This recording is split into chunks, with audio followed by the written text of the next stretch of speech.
A Semana Política. A Semana Política. João Paulo Rebelo, Paula Santos, Paulo Edson Cunha. Debatem os principais temas da semana na perspectiva da região. À segunda-feira, a partir das 5 da tarde, com repetição, terça às 3. A Semana Política. A Semana Política. Boa tarde, cá estamos para mais A Semana Política, comigo, Francisco Alves Rito, e com os nossos três convidados habituais, João Paulo Rebelo, eleito pelo Partido Socialista, Paulo Edson Cunha, eleito pelo Partido Social Democrata, e Paula Santos, eleita pela Coligação Democrática Unitária. São três deputados eleitos pelo Distrito de Setúbal para nos dedicarmos a analisar as questões que se destacaram da semana política. Esta semana tivemos, na terça-feira, a entrada em vigor da nova Lei dos Solos.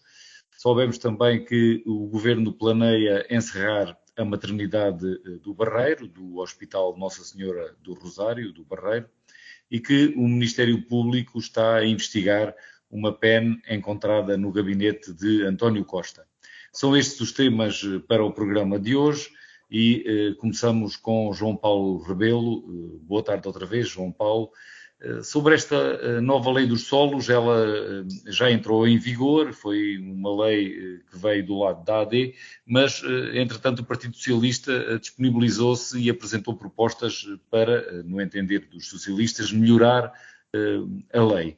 Por isso mesmo, ela baixou e vai ser, com certeza, apreciada e votada novamente. Antes de mais, perguntava-lhe se o João Paulo Rebelo acredita que com esta alteração, com esta porta aberta a transformar terrenos agrícolas em solos urbanizáveis, se realmente esta pode ser uma ferramenta capaz de combater a especulação imobiliária e de aumentar a disponibilidade de habitação acessível. E depois perguntava-lhe em que medida é que as propostas do Partido Socialista podem melhorar esta lei. Uma das coisas que o PS pretende é que o conceito de habitação de valor moderado seja substituído por habitação a custos controlados, como uma das condições para os terrenos poderem ser reclassificados. João Paulo Rebelo. Muito bem, muito boa tarde, sim, Francisco, à Paula Santos e ao Paulo Edson Cunha também, naturalmente a todos que nos ouvem. Eu queria começar por fazer aqui uma espécie de uma declaração primeira que eu acho que é fundamental. O Governo apresentou de facto esta alteração, que nós costumamos referir-nos portanto, a esta lei como a lei dos solos. Na verdade é o regime jurídico dos instrumentos de gestão territorial, apresentou-a, eu diria, convenientemente no final, entre a passagem de ano entre o Natal e a passagem de ano, aprovando esta lei, pondo-a a entrar em vigor no passado dia 30 de janeiro, e logo aqui, portanto, é um primeiro reparo que o Partido Socialista faz sempre a este processo, que é uma alteração desta magnitude, digamos, com este impacto, com o que envolve, com as matérias sensíveis de que se trata, portanto, deveria ter obrigado a um cuidado diferente do Governo e, portanto, de um envolvimento também, digamos, da própria Assembleia da República, diferente do que aconteceu. Depois também dizer que, do nosso ponto de vista, estas alterações, este decreto, entretanto aprovado, não resolve per si o problema da habitação que nós temos no nosso país. Foi por isso mesmo que o Partido Socialista se envolveu nesta vontade de se fazer uma apreciação parlamentar a este decreto governamental, coisa que está em curso, como sabemos, que depois de votada na generalidade, está agora, e eu tenho conhecimento que a 6ª Comissão, que é a comissão que vai tratar desta matéria, portanto, tenciona até ao final do mês de fevereiro fazer a discussão na especialidade para se voltar a votar, e com um contributo efetivo do Partido Socialista, ou seja, o PS quer ser proativo e quer dar um contributo positivo a este decreto, nomeadamente estabelecendo-lhe uma vigência, coisa que ele não prevê, ou seja, que num determinado prazo, que pode ser de 3 anos, que pode ser de 4 anos, o decreto seja reavaliado, seja no fundo avaliada o impacto que teve, para a partir daí depois serem feitas novas alterações. Mas tal como o Francisco dizia, há questões para nós que são centrais. Esta de colocar uma vigência na lei é uma delas. Revogar de facto este conceito dos preços moderados, como já foi dito também. A questão da contiguidade também é para nós determinante, assim como haver e manter-se um parecer das CCDRs em todas estas questões, portanto, não deixando apenas no arbítrio e na avaliação dos municípios, enfim, os instrumentos para, nomeadamente, alterar a classificação de solos rústicos para solos urbanos. Achamos que é, de facto, uma matéria onde, enfim, muitos interesses se movem. Não me refiro apenas aos interesses económicos. É evidente que esta lei mexe com, desde logo, um superior interesse do nosso ponto de vista, que é o ambiental, o do planeamento do nosso território, portanto, e a harmonização das nossas necessidades construtivas, evidentemente, mas também com respeito pelo meio ambiente, pela paisagem, pelo património natural. E, portanto, o que, em suma, diria é que o Partido Socialista está responsavelmente a tentar dar um contributo para esta revisão, ou para esta apreciação parlamentar, e com o intuito de melhorar este decreto.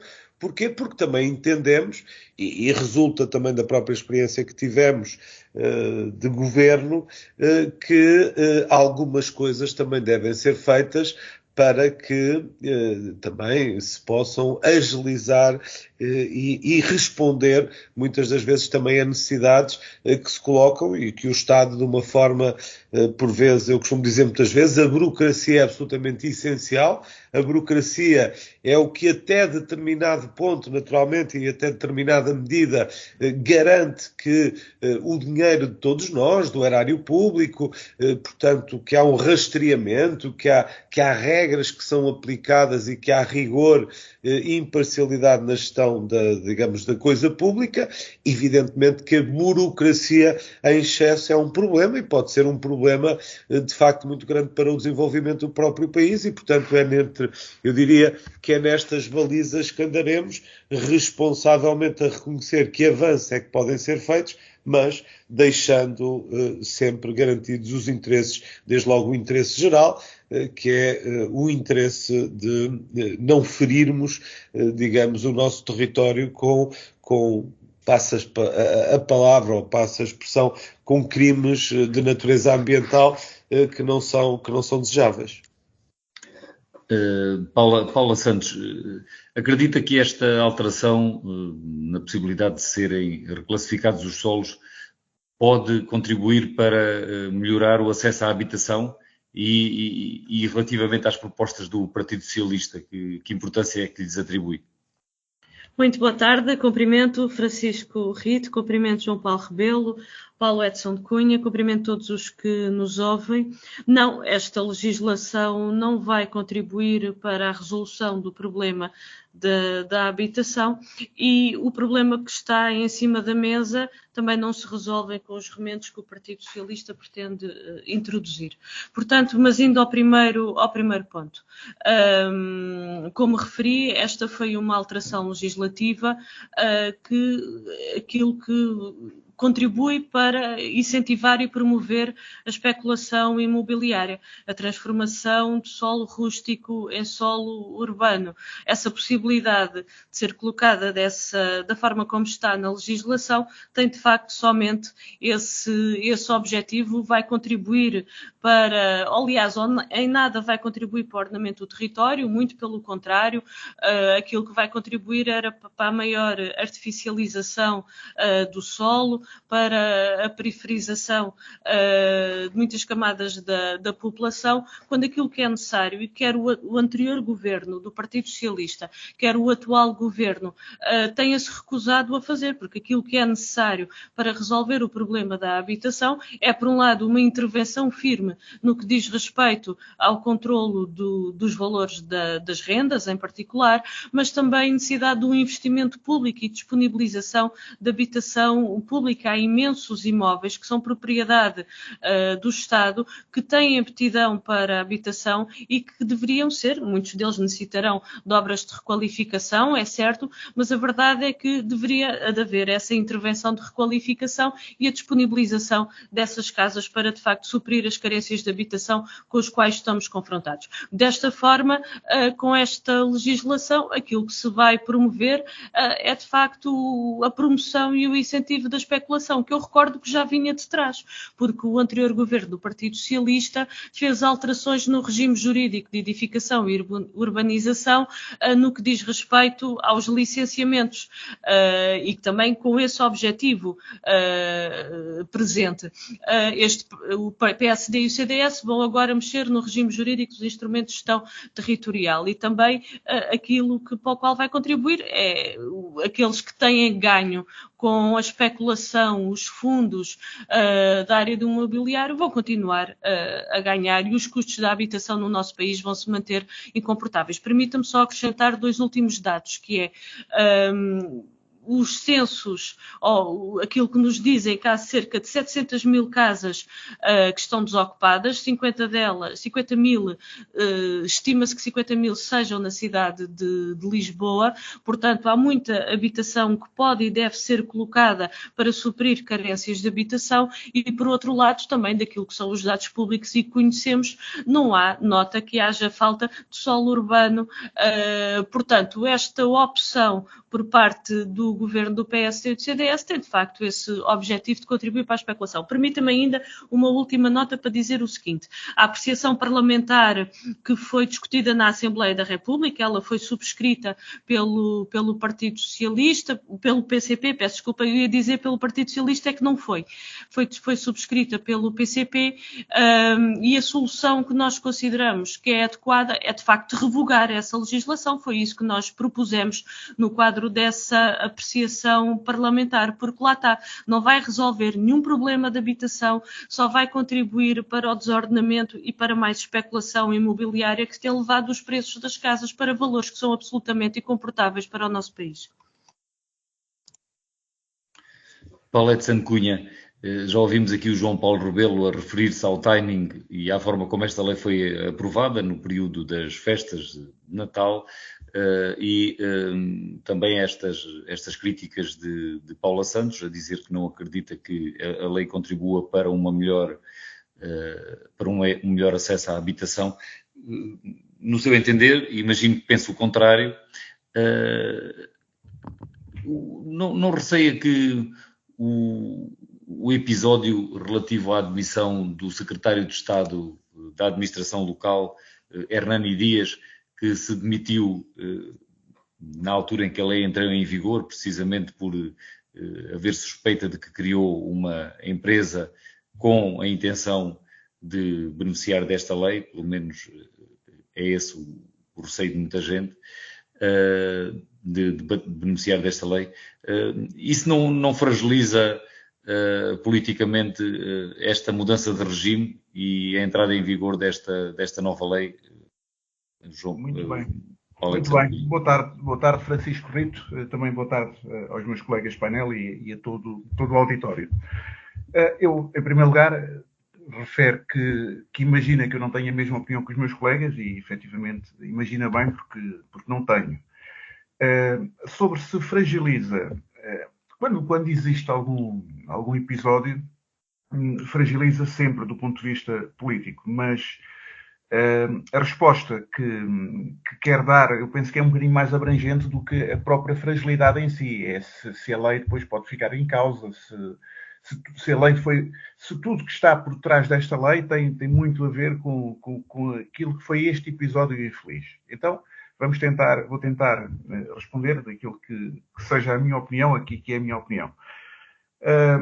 Em primeiro lugar, o episódio do seu secretário de Estado foi infeliz, não penso que ele quisesse beneficiar de nada. Aliás, deixe-me dizer que ele não beneficiou rigorosamente nada. O que nós estamos aqui é que, hoje em dia, e se calhar ainda bem, todos nós somos muito mais auditados, todos os nossos movimentos estão muito mais sob a mira das pessoas, da comunicação social, das redes sociais e tudo o resto, às vezes exageradamente, às vezes de uma forma positiva naquilo que é a prevenção de alguma coisa que pudesse acontecer. O que aconteceu aqui foi que, efetivamente, há um episódio infeliz da criação dessa sociedade. Agora, a criação da sociedade em si não é crime nenhum. A situação em si é que é infeliz e pode torna-se suspeito, apenas suspeito, e apenas isso, porque não existe nenhum negócio que se saiba, a não ser que venham dizer agora as notícias que apareceu algum negócio, que o secretário de Estado tinha já um negócio em vista. Não, criou apenas a sociedade, demitiu-se e o assunto está encerrado. Sobre o timing, que João Paulo Rebelo aqui veio mencionar. Bem, se nós formos aqui pela questão do timing, já não é a primeira vez que aqui falamos no timing relativamente a outras questões. Se fôssemos pelo timing, então nessa altura mais valia não haver legislação. Não deveria haver legislação na altura do Natal, não deveria haver na altura do Carnaval, não deveria haver na altura das férias, que são alturas em que as pessoas estão mais ocupadas com as suas atividades e com a sua vida do que com a vida pública. A verdade dos factos não é essa, a legislação não o proíbe e é normal que assim aconteça. Uma situação ou outra pode efetivamente tornar-se mais suspeita, nunca seria aqui esta situação em concreto. Relativamente àquilo que é o aumento da especulação, aqui a especulação imobiliária começa por muitos e maus motivos, pode-se dizer por aí, e poderá haver sempre mais especulação com esta lei, mas sem esta lei também poderá haver mais especulação. Não será propriamente a lei que vai criar mais especulação, é mais um instrumento. A partir do momento em que existe mais um instrumento em que possibilita a construção, aumenta exponencialmente, aumenta proporcionalmente, não é exponencialmente que eu queria dizer, proporcionalmente aumenta. Se quisermos ir por essa lógica, então sim, a Paula Santos teria toda a razão, mas não é isso que está em causa. O governo tentou encontrar mais um mecanismo em que tenta salvaguardar esta questão da especulação imobiliária, encontrou mais um mecanismo para se encontrar uma solução de um problema premente, de um problema gravíssimo, que nós já temos aqui discutido várias vezes, um problema herdado, eu até diria herdado de gerações. Portanto, este problema já não é um problema novo. Eu nem queria colocar isto tão do ponto de vista político, mas a verdade é que nos últimos anos piorámos muito e atrasámos muito nesta questão da habitação, e o Governo encontrou aqui um mecanismo, e este mecanismo deverá ser aplicado e deverá ser bem aplicado. A Assembleia da República criou os seus mecanismos de fiscalização, é para isso que a Assembleia da República serve, vai ser apreciado em comissão, em especialidade, portanto, e vai daí sair aquilo que será uma lei com certeza melhor, pelo menos na perspectiva dos meus dois colegas aqui de painel. Será com certeza uma lei melhor na sua perspectiva e que vá eliminar um bocadinho ou condicionar um bocadinho aquilo que são os vícios que lhe são apontados. E vamos ver se esta lei sai efetivamente melhor ou sai de tal forma alterada que perca a sua eficácia. E neste momento era muito importante que esta lei fosse útil para as pessoas e fosse útil para haver mais habitação e fosse útil para ultrapassar uma questão que neste momento é uma questão absolutamente premente da nossa sociedade, que é a habitação e a construção. João Paulo Rebelo ou Paula Santos, não sei se querem acrescentar alguma coisa, ou se passamos para o segundo tema de hoje. Sim, Paula, pedia-lhe então que fosse breve. Queria acrescentar o seguinte, porque o problema do nosso país é que a habitação está a custos que são absolutamente incomportáveis face aos rendimentos, porque se nós olharmos, existem 700 mil casas que estão desocupadas. O problema aqui é que as pessoas não conseguem suportar os custos com a habitação no nosso país, mas é admissível que haja apartamentos T2 que atinjam valores de 600, 700, 800 euros, que é a realidade neste momento, e que não haja qualquer intervenção por parte do governo no que diz respeito ao arrendamento para conter a especulação nos valores das rendas e para garantir maior estabilidade aos inquilinos. Mas isto é que é a questão, que é necessário, como é necessário também um investimento sério e firme por parte do governo na habitação pública para suprir as necessidades de habitação existentes. E quando falamos de investimento na habitação pública, estamos a falar de habitação pública para dar resposta a diversas camadas da população. É verdade que o problema da habitação não é um problema de hoje, mas é verdade também que no nosso país há muito que as pessoas foram empurradas ou para o endividamento, para o endividamento à banca, com tudo o que significa de comprometimento em toda a sua vida, e que não há uma intervenção pública. Esse é o problema. Portugal deve ser dos países em que o parque habitacional público é mais reduzido, creio que ronda 2% de todo o parque habitacional.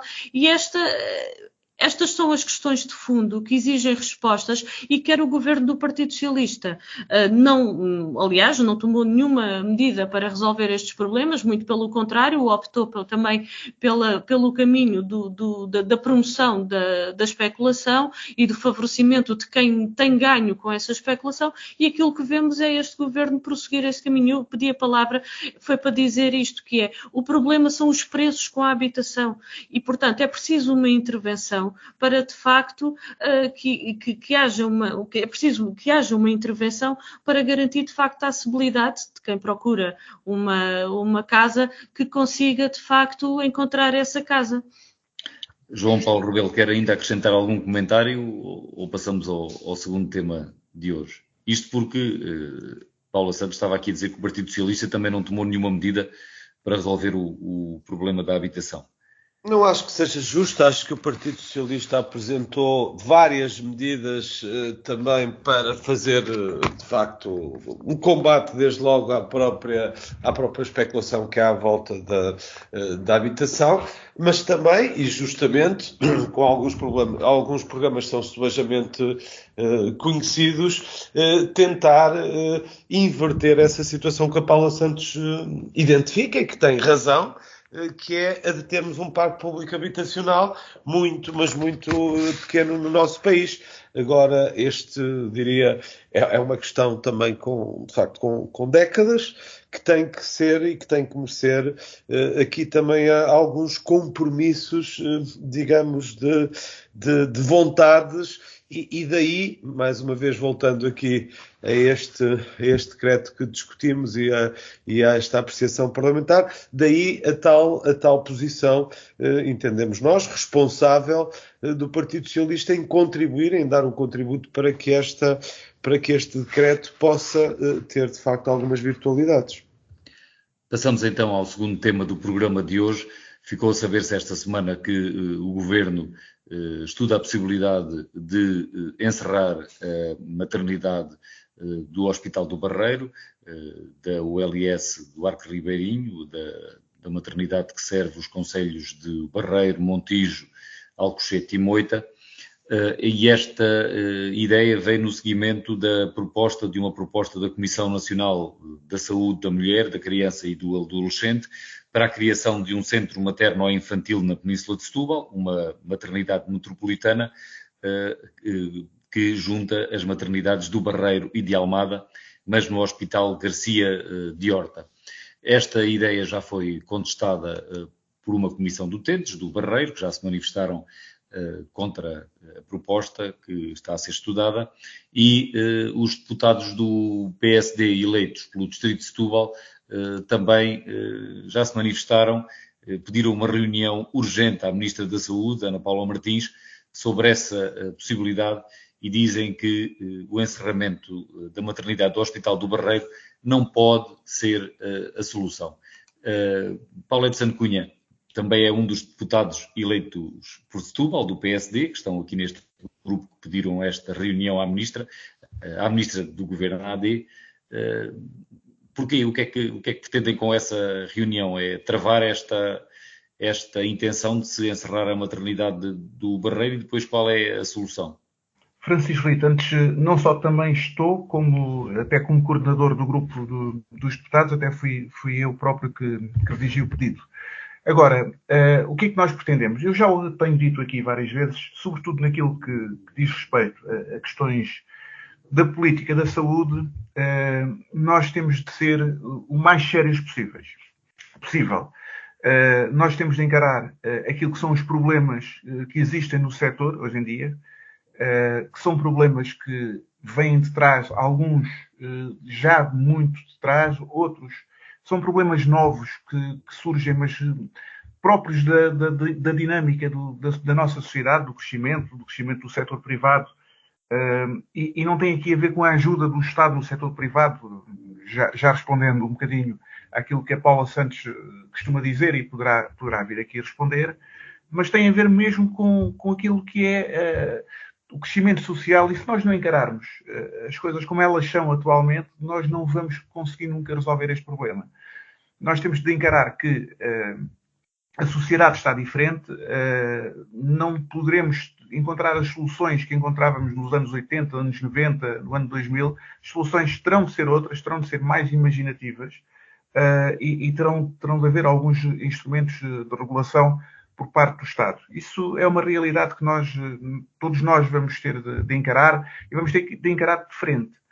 Agora, nós, enquanto deputados de um partido que apoia e suporta o governo, também não gostamos de ter conhecimento destas notícias da forma como a notícia foi lançada. Porque estas notícias vão sendo lançadas, atira-se um bocadinho a notícia, a informação sai através de uma nota de rodapé, de uma notícia, de uma declaração da Sra. Ministra, e nós, para nós próprios defendermos a posição que é do Governo, e eu tenho defendido aqui várias vezes esta posição do Governo, e tenho dito, eu não gosto, enquanto cidadão, mas também enquanto deputado, não gosto daquilo que está a passar na saúde no nosso distrito. Mas não posso culpar este Governo em bom rigor, não seria sério estar a culpar este Governo por aquilo que se está a passar. Até porque o Governo está a tentar encontrar um conjunto de soluções e é isso que eu tenho dito aqui várias vezes. Agora, quando estas notícias saem e nem nós percebemos quais são as soluções que estão a ser encontradas, obviamente que a primeira coisa que nós queremos é, dentro do nosso grupo parlamentar, dentro daquilo que, neste caso, os deputados de Setúbal, porque era de Setúbal que nós estávamos a falar, do nosso círculo eleitoral, nós queremos saber, em concreto, até para, eventualmente, e esperemos que sim, temos essa séria convicção de dizer, sim senhor, que faz todo sentido aquilo que a Sra. Ministra está a dizer. Neste momento, em bom rigor, nós não o podemos dizer, porque nós não sabemos o porquê. Aquilo que vem nas notícias, há uma parte que faz algum sentido. Não estou a dizer que estou a favor, por não estarmos a favor, tomamos esta posição. Mas há uma parte que faz algum sentido. Não havia uma sintonia por parte das administrações hospitalares e isto causava, muitas vezes, que não houvesse nenhuma urgência aberta no distrito. Portanto, pelo que ouvimos nas notícias, mas aqui sabemos tanto quanto cada um que vá acompanhando as notícias, esta sintonia, se me permitirem a expressão, é a causa maior daquilo que é o movimento que a Sra. Ministra quer eventualmente criar.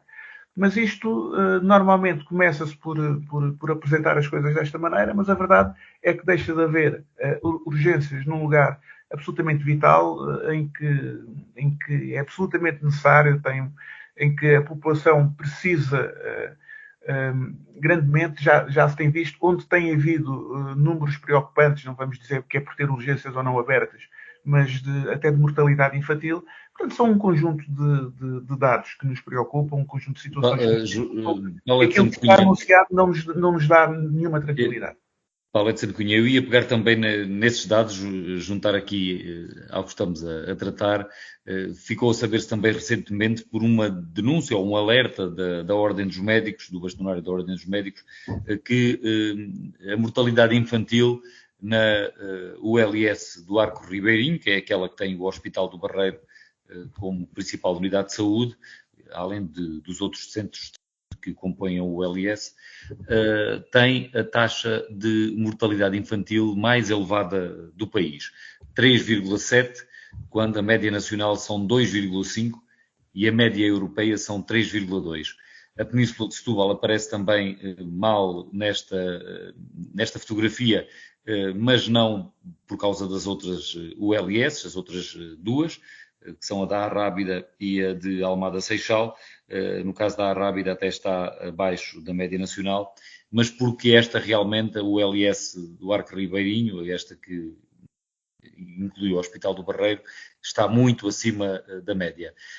E eu passava agora para João Paulo Rebelo para lhe perguntar que avaliação é que faz a esta pretensão do Governo de reorganizar as urgências de obstetrícia nestes dois hospitais de Almada e do Barreiro, com a possibilidade de encerrar a do Barreiro, e se acha que isto pode ter alguma relação com este mau desempenho que os números parecem indicar relativamente à mortalidade infantil na área de abrangência do Hospital do Barreiro. Francisco, eu gostava de dizer que eu abordar uma questão desta natureza não me parece interessante fazê-lo meramente na luta política ou partidária e por isso quase que passava à frente esta dimensão, mas também sem me ser possível dizer que algum embaraço que o Paulo Edson Cunha aqui manifestou na sua intervenção decorre, de facto, de nos lembrarmos bem que no passado recente, quando esta questão se colocou, houve um grande levantamento e indignação, nomeadamente por parte do PSD. O que é verdade é que após uma visita da data do ministro Manuel Pizarro, as coisas não avançaram e agora, pelos vistos, já há esta intenção de avançar. Isto, enfim, interessa-me como pano de fundo. Porquê? Porque dizia o Paulo Edson Cunha que não seria sério culpar este governo por todas, digamos, os problemas que neste momento o nosso Serviço Nacional de Saúde tem, mas eu julgo que também será justo acrescentar que também não é sério culpar apenas o anterior governo. Portanto, há aqui, de facto, e numa matéria que é absolutamente essencial para todos nós, que é a nossa saúde individual, evidentemente a nossa saúde coletiva, há que fazer uma reflexão. Eu julgo até que já fiz nestas nossas conversas, discussões no nosso programa no passado. Quer dizer, nós, enfim, após o 25 de Abril conquistámos a liberdade, a democracia, fizemos uma evolução extraordinária face ao que era o regime anterior, mas houve e há ainda, infelizmente, alguns resquícios do que existia no passado. E o que é que existia? Como nós sabemos, existiam corporativismos fortíssimos que penalizavam, no fundo, o interesse geral em benefício de interesses particulares, setoriais, bem identificados. E esta questão para mim da saúde é uma questão que me angustia até muitas vezes, porque muito honestamente acho que o que o país hoje vive de problemas na área da saúde tem muito que ver com a falta de profissionais e especificamente com a falta de médicos, que decorre de, enfim, opções que foram feitas no passado e que foram elas muito penalizadoras para o que hoje vivemos. Eu recordo que uma vez a senhora ex-ministra Marta Temido foi quase que crucificada por dizer que nos anos 80 não tinha havido, digamos, um número suficiente e tinha havido um estrangulamento no número de vagas para os cursos de medicina e que isso eram os problemas e o que se crucificou foi como é que é possível estar uma ministra responsável por uma pasta a remeter para questões dos anos 80. Mas a verdade é que assim é. Eu tenho um quadro, digamos, com o número de vagas dos cursos de medicina no nosso país ao longo das últimas décadas e é absolutamente impressionante os poucos médicos que nós formámos efetivamente no final da década de 80 e só tendo começado essa inversão com o aumento do número de vagas, efetivamente em meados da década de 90, enfim, aqui coincidindo também, e eu digo com natural orgulho, sou do Partido Socialista, com o primeiro-ministro António Guterres e com o governo de facto que tomou funções a partir de 1995, em que isso começou a inverter.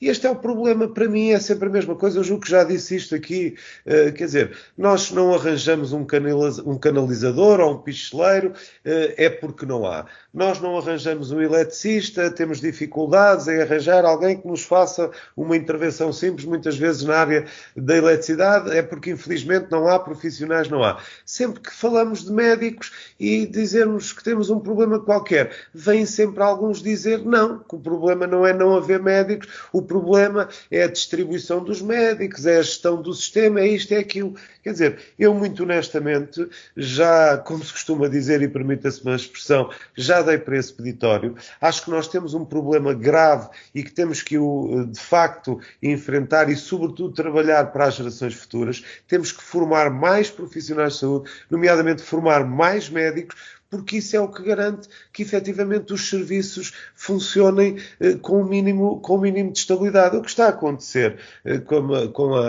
com esta maternidade no Barreiro não é muito distinto do que acontece com muitas maternidades ao longo do país. Há uma enorme dificuldade em ter os serviços a funcionar devidamente, porque há falta de profissionais. E, evidentemente, que isto depois tem consequências nos tais resultados, digamos, que o país apresenta, nomeadamente esses dados que o Francisco referia da mortalidade infantil. Pois, evidentemente, que aí, quando nós percebemos que não temos recursos suficientes para, de facto, dar uma resposta mais de proximidade, pois evidentemente que aí qual é o caminho? O caminho é procurar centralizar, é procurar, digamos, juntar esses recursos num determinado local, por forma a termos uma resposta mais robusta, mais fortalecida, portanto, com todos os meios capazes de darem resposta ao que são os problemas. Isto é bom para as pessoas. Pois, por um lado sim, eu sou sensível a isso, não é? Por um lado sim, porque conseguimos com essa concentração ter todas as valências, digamos, todas as especialidades, todos os recursos humanos necessários para dar as respostas, mas por outro lado perdemos a tal proximidade e o tal serviço de proximidade às populações. Portanto, este é um dilema, eu não quero, volto a dizer... É um dilema, João Paulo Rebelo, e passávamos então para a Paula Santos, precisamente com essa deixa. Paula Santos, sei que o Partido Comunista não aceita o encerramento da maternidade do Barreiro, mas tendo em conta a falta de profissionais e a falta de meios, esta decisão de fundir as duas maternidades, digamos assim, e ter um centro infantil a funcionar em Almada com mais capacidade humana e técnica, não é uma solução racional? encerrar serviços não resolve nenhum problema. Aliás, nós, ao longo dos anos, desde que se tem verificado o encerramento temporário do serviço de urgências na região, alertámos de que hoje é temporário, mas o Governo pode estar a preparar para transformar o temporário em definitivo. E aquilo que veio a público agora, recentemente, relativamente à maternidade do Barreiro, confirma exatamente esses alertas e essas preocupações por parte do PCP. As urgências de obstetrícia, eu creio que há 2 anos, mais ou menos esse o período, que estão a funcionar desta forma, com encerramentos rotativos e temporários. E nós, desde o primeiro momento, que alertámos para a necessidade de se tomarem medidas para valorizar os profissionais e para que haja os profissionais. É preciso, sim, que haja vagas nas faculdades e que haja vagas no internato médico para a formação de médicos, mas é preciso também garantir as condições a esses médicos no Serviço Nacional de Saúde para eles ficarem no Serviço Nacional de Saúde e não acontecer, como tem acontecido, em vários concursos para a contratação de médicos, que há vagas que ficam por ocupar, porque os médicos fazem outras opções na sua vida, porque o Serviço Nacional de Saúde não lhes garante essas mesmas condições. E ouvimos agora, eu peço desculpa pela expressão que vou utilizar, mas quer João Paulo Rebelo, quer Paulo Aessão de Cunha, derramar lágrimas de crocodilo, mas têm muitas responsabilidades nisso, porque o que é que impediu que quer da parte do Partido Socialista e agora da parte do PSD e do CDS se tivesse avançado com medidas concretas para valorizar carreiras, para valorizar as progressões, para valorizar os profissionais? Nós avançámos com uma proposta que era a dedicação exclusiva, com uma majoração de 50% na remuneração base e também uma majoração na progressão na carreira. O Partido Socialista recusou, o PSD e o CDS recusaram. Então, mas isto não teria feito a diferença para a fixação e para a garantia das condições de trabalho e para que mais profissionais optassem por desenvolver a sua atividade profissional no Serviço Nacional de Saúde? Claro que fazia, mas não quiseram. E não quiseram porquê? Não quiseram porque por falta de vontade política, foi só essa a questão, porque havia meios, condições, recursos para poder-se tomar essas medidas e não se fez. E agora vem-se procurar aquilo que é urgente, é mesmo urgente, e quando nós referimos dessa forma é porque é mesmo assim, que aquilo que é urgente é de facto se adotar soluções rápidas para valorizar os profissionais. Estamos a falar de médicos, mas podemos também falar dos enfermeiros, dos técnicos, de farmacêuticos. Precisamos todos os dias no Serviço Nacional de Saúde para assegurar a resposta que é necessária à população. E é nesse sentido que vamos continuar a intervir. Aproveito para dizer, no próximo dia 13 de fevereiro, creio eu, vai ser discutida uma iniciativa do PCP, exatamente, que é a criação do regime de dedicação exclusiva para os profissionais na saúde. Veremos como é que os demais partidos se irão posicionar perante esta proposta concreta, que pode contribuir decisivamente para a resolução de muitos destes problemas com que o SNS está confrontado, que é a falta de profissionais de saúde. E com isto penso que podemos passar para o terceiro e último tema, até porque já não temos muito tempo, e eu aproveito para informar que houve aqui um corte, mas foi pequeno durante esta intervenção da Paula Santos, mas creio que o essencial ficou. O terceiro tema que temos em agenda hoje é o saber-se, soube-se esta semana, que na Operação Influencer houve desenvolvimentos. Ficou a saber-se que o Ministério Público abriu também uma investigação, um outro aspecto, que é o ter sido apreendida no gabinete do chefe de gabinete do Primeiro-Ministro, Vítor Scária, do antigo Primeiro-Ministro António Costa. Foi apreendida uma PEN, alegadamente com informação sobre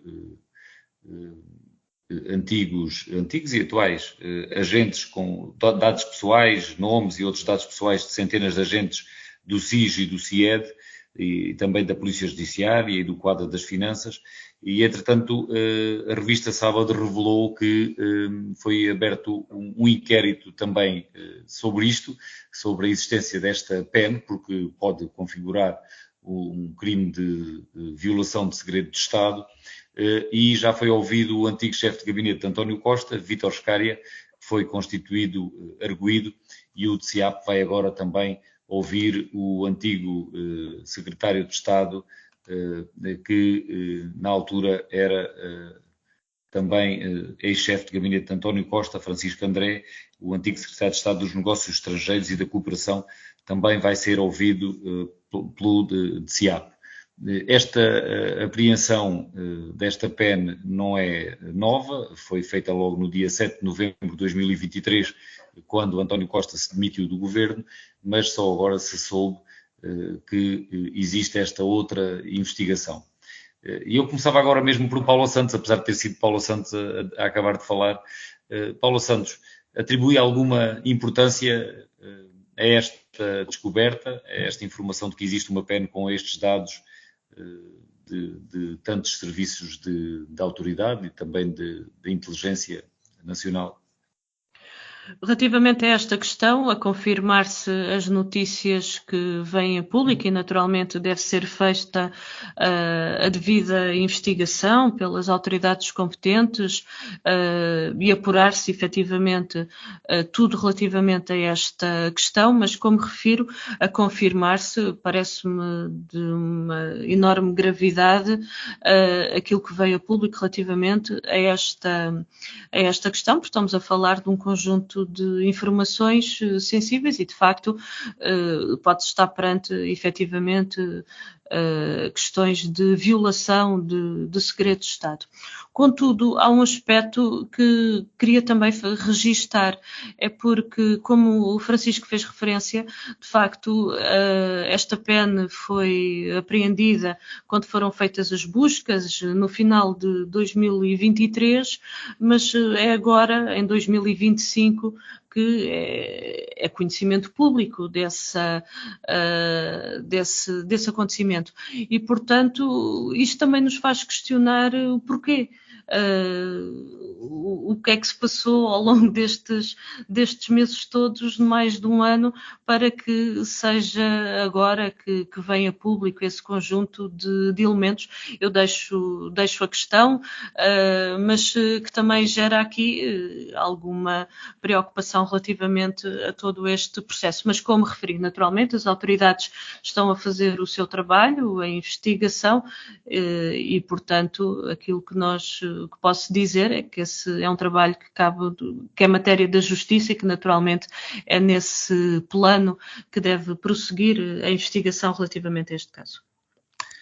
Paulette Santo Cunha, e no seu caso, como é que olha para este assunto, saber-se que existe também agora uma outra investigação autónoma?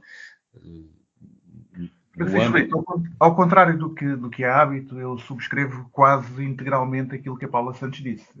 Nós normalmente não temos uma grande confluência de opiniões, pelo menos naquilo que diz respeito a questões ideológicas, mas aqui também eu só acrescentaria, portanto, eu subscrevo integralmente o que aqui foi dito.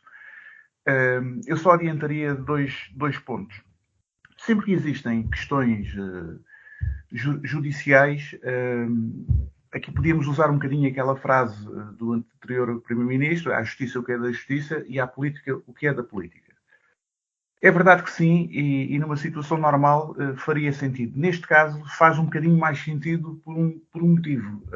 Aquilo que seriam as consequências políticas a retirar do facto desta informação estar na posse do chefe de gabinete de um Primeiro-Ministro era gravíssimo. São consequências políticas gravíssimas. A questão é que, neste momento, está completamente ultrapassada essa questão do ponto de vista político. Não temos o Primeiro-Ministro em funções políticas internas, são externas, conforme nós sabemos, portanto, nem sequer, digamos que em termos do interesse nacional, temos grande interesse em alimentar isto, mas se apurar que tem alguma responsabilidade também terá de responder, mas as coisas, pelo que sei, nem sequer passam pelo senhor antigo Primeiro-Ministro, por um lado. Portanto, do ponto de vista político, eu penso que a questão está mais ou menos ultrapassada, pelo menos por agora. Agora, do ponto de vista jurídico, eu acho que o Ministério Público, mais uma vez, e fica muito mal, e isto é o acrescento que eu deixo àquilo que a Paula Santos disse, porque o Ministério Público tem muita coisa para explicar, não só do processo original, que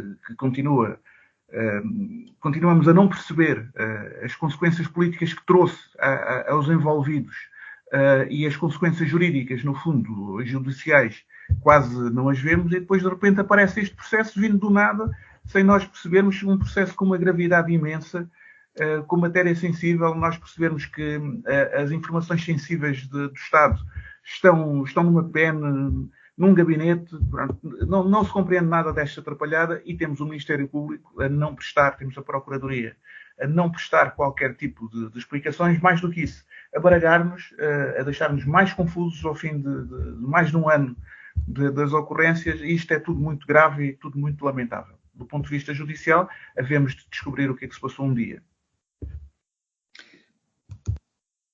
João Paulo Rebelo, esta descoberta agora de que existe uma PEN também envolvida neste caso e que foi apreendida no gabinete de Vítor Scária, politicamente acha que muda alguma coisa? O Paulo Edson Cunha estava aqui a defender a teoria de que as consequências políticas já foram retiradas, portanto, daqui nada de mais de relevante poderá advir. É da mesma opinião? Francisco, isto pode ser de uma enorme gravidade, como pode ser de uma gravidade, diria, relativa. Quer dizer, quando diz é mais um